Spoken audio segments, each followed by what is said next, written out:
Isa na namang kakaibang luto ng pang-ulam ang ating iluluto na siguradong gaganahan ka pag ganire ang iuulam mo. Meron nga tayo diyang isang napakalaking bangos na yun, may 1 kilo yan. Sa pagkakabili natin, atin lang ang hiniwa-hiwa ng katamtamang gayat. Meron tayong isang nyog at ating gagataan yan. Isang gata lang ating gagawin dyan, lalagyan lang natin ang kakang gata. Bali, ang pagkaluto niya ni paksiw, lalagyan lang natin ng twist, kumbaga lalagyan natin ng coconut milk o gata. Sa simula atin lang iuunang ilagay sa ating pinakalutuan, sa ating talyase, yung ating mga pangrekado. Meron tayong luya, sibuyas, may kamatis din dyan. Ilalatag muna natin yan sa pinakailalim ng ating kawali. Una nating ilalagay. Isusunod natin dyan yung ating okra. Meron tayong okra, atin lang ginit-giat sa gitna. Hinati lang natin yung isa. Pagkatapos ipapatong natin, yung kita nyo yung ulo pa lang inapakalaki na. Papatong natin yung ating in-slice na mga bangus yung sa ibabaw. Ilalatag lang natin ng maganda yan sa ibabaw. Ating ikakamada, yan, katulad ng nakikita nyo yan. Gagandahan yung kamada. Lalagyan din natin yan ng mga ilang pirasong pangpanghang. Siyempre mas masarap pag medyo may nangagat-ngagat, medyo may anghang ng konti. Pero hindi lang natin dinuro kasi baka may mga bata ay hindi makakain pagka maanghang. Pagkalatag nga natin ng bangos, atin munang isinunod uli. Inilatag na rin natin sa ibabaw ng bangos yung ating ibang gulay. Meron diyang ampalaya at saka talong. Pinatong natin sa ibabaw. Pagkatapos sasabuhan lang natin ng konting suka. Kita yung suka natin yun, wala rin kaanghang-anghang. Tatakluman lang natin dahil lulutuin lang natin sa suka yung ating bangus na yan. Dahil sabi ko sa inyo, paksiw ang pinaka-main na luto. Lalagyan lang natin ng twist. Nasa nakita nyo, atin ang kinakatas, yung ating isang pirasong niyog lang na ating ipanggagata.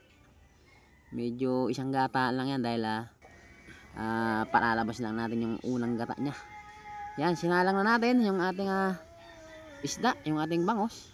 Nung buksan nga natin medyo sumusulak na. Yun, aantayin lang natin magtubig yan kasi sariwa yung ating bangos.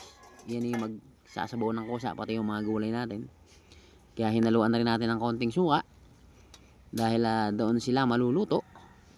Pag nakita nyong medyo luto-luto na yung ating mga gulay na yun sa ibabaw, ilalagay nyo na ngayon yung ating kinatas na niyog na yun, yung ating isang niyog.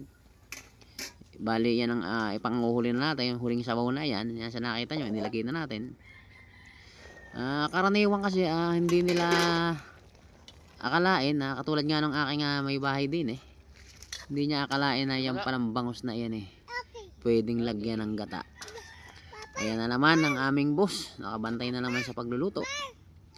Kaya ngayon akin ang tuturo at para paglaki-laki na rin vlogger na rin, tuturuan ko na rin magluto dahil lagi rin lang naman nakabantay sa akin pagluluto. Ayan, kita nyo medyo sumusulak na siya. Aantayin lang natin maluto ng gusto yung ating mga isda at gulay. Iiga-igahin lang natin ng konti at ating palalabas-labasin. Kumbaga paglalatik-latikin natin yung gata nyan, okay daw sabi ng aming boss. Talaga naman lahat ay okay din sa aming boss na yan dahil abang niya na kami nagluluto. At ang kasunod niyan ay alam nyo na. Kaya nang makita nyo, luto na ang ating pinaksiw na may gata na bangus. Yan, kita nyo ang lagkit ng sabaw nyan, medyo nagmantiga. At talagang kita nyo naman yung taba ng bangus, talagang napakataba ng bangus na yan. Kita nyo ang sabaw, talagang naglatik sa gata. Yan shout out sa mga katulad kong mahilig gumulay ng gata. At talagang gata is life para sa akin dahil napakainaw naman talagang pangulam. Habang ipinalalabig natin, ating isi-set up naman yung ating kakainan. Ayun, kita nyo dahon na uli dahil pagkatapos nyan itatapon na lang natin para walang ugasan. Atin na rin sasadyokin ang ating mga pangulam na rin. Kita nyo naglatik sa gata yung ating pinakaulam na yon. Sa gulay pala ang na yan ay talagang masusolve ka na kahit hindi na isda. Yan, dahil nga kain na ayan, nakapwesto na uli ang aming boss na yon. Talagang sobrang taba ng bangus, talagang gaganahan kang kumain lalo kung medyo may anghang ng konti. Kaya medyo sinasama ko ng sili pagka ako nagluluto para medyo pag hindi ka na maghahanap ng sili. Yan, okay na. patuloy sa pagkain at talaga namang napakainam ng aming ulam na ere.